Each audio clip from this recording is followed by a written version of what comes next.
Se o universo não liga pra você, por que você ainda se importa tanto? E se tudo o que você faz for só um acidente químico com consciência demais? Rick e Morty não é só uma série sobre viagens dimensionais, armas malucas e piadas escatológicas. Por baixo do humor caótico, ela cutuca uma ferida bem antiga. A ideia de que talvez nada disso tenha um sentido real. E o pior não é a ideia em si. O pior é perceber o quanto que ela faz sentido. A série não vai te consolar, ela não oferece resposta fácil e, pelo contrário, ela escancara uma pergunta que muita gente evita. E se o universo for indiferente a tudo que eu faço? Oi, tudo bem? Meu nome é Arthur, mas você pode me chamar de Tuti.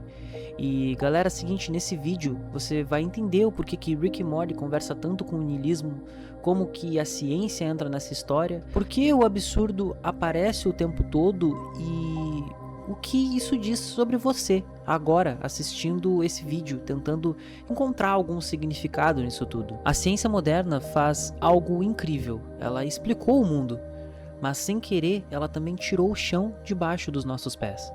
Por milhares de anos o ser humano acreditou que estava no centro do universo ou de algo maior.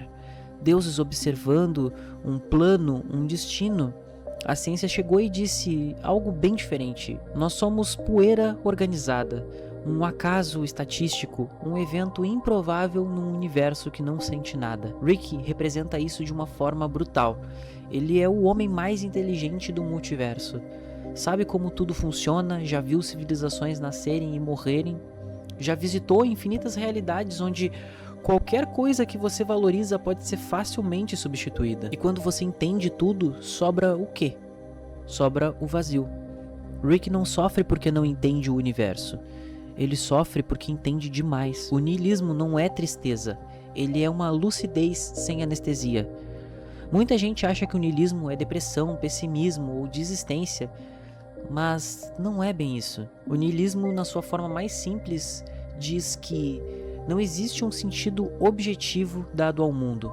Nenhum propósito universal escrito nas estrelas, nenhuma garantia de que tudo vai dar certo no final. Esse pensamento aparece com força na filosofia de Friedrich Nietzsche, quando ele diz que Deus está morto. Ele não estava falando de religião literalmente, mas da queda de grandes certezas que davam sentido à vida. Deus, verdade absoluta, moral fixa. Rick vive depois dessa queda. Ele age como alguém que já atravessou o niilismo e não encontrou nada do outro lado. Nenhuma verdade escondida, nenhuma resposta final, só mais universos vazios, repetitivos e indiferentes. Por isso ele bebe, por isso ele ri do perigo, por isso ele trata tudo como descartável.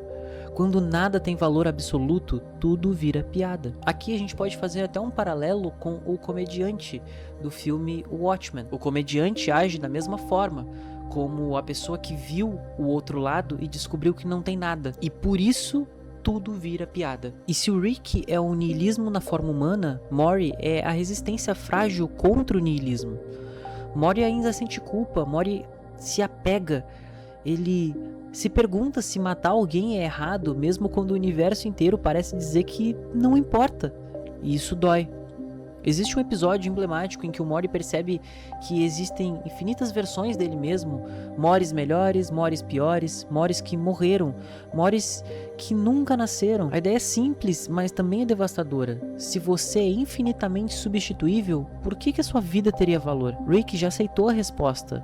Não tem, mas Morty ainda não consegue, e talvez seja por isso que o despreza e ao mesmo tempo precisa dele por perto. O Rick não acredita em magia, destino ou moral universal, ele acredita em ciência, física, química, estatística, matemática, etc. O problema é que a ciência descreve como as coisas funcionam, mas não diz por que elas deveriam importar. Você pode explicar o amor como uma reação química, pode explicar a consciência como um efeito colateral do cérebro, pode explicar a morte como o fim de processos biológicos.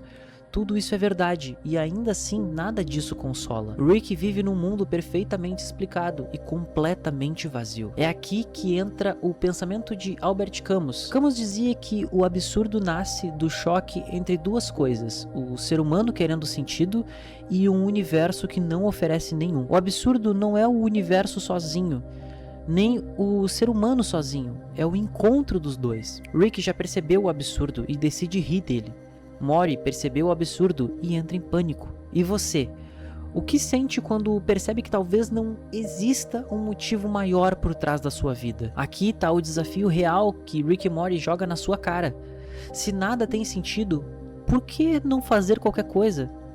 Por que não ser cruel? Por que não desistir? Por que não destruir? O niilismo, quando mal digerido, vira cinismo, vira indiferença, vira fuga. Rick é a prova viva disso.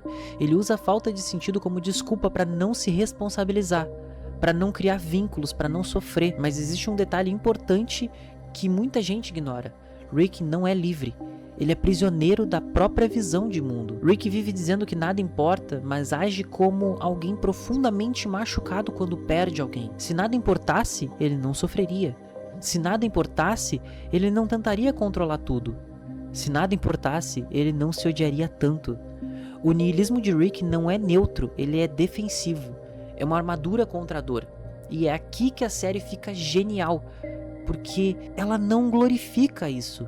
Ela mostra o custo psicológico dessa postura. Camus não defendia desistir da vida. Pelo contrário, ele dizia que, diante do absurdo, existem 3 caminhos: fingir que existe um sentido dado, desistir da vida ou aceitar o absurdo e criar sentido mesmo assim. Rick vive preso entre o segundo e o terceiro, mas se recusa a admitir o terceiro. Criar sentido não é acreditar que o universo se importa, é decidir se importar apesar disso. Mori começa a entender isso aos poucos. Mesmo sabendo que o universo é caótico, ele escolhe se importar com pessoas específicas. Escolhe sentir dor, escolhe amar. E isso não é fraqueza, é coragem. Existe uma cena recorrente em Rick e Morty. Rick sozinho, em silêncio, depois do caos. Sem piada, sem música engraçada, só ele e o vazio. Esses momentos revelam a verdade que o humor esconde. O niilismo não resolve o sofrimento. Ele só explica por que ele existe. Rick sabe tudo, menos como viver isso. E talvez a pergunta não seja qual é o sentido da vida, mas sim o que você faz quando descobre que ninguém vai te dar essa resposta. O niilismo não é o vilão da história, ele é o ponto de partida. Quando as ilusões caem, sobra o espaço vazio, mas esse espaço pode virar desespero ou criação. Rick escolheu o cinismo, Mori escolheu aos poucos o vínculo. E você? Talvez o sentido da vida não esteja escondido no universo. Talvez ele esteja nas pequenas escolhas que você insiste em fazer, mesmo sabendo que nada te obriga a isso. Se nada tem sentido, você pode criar um.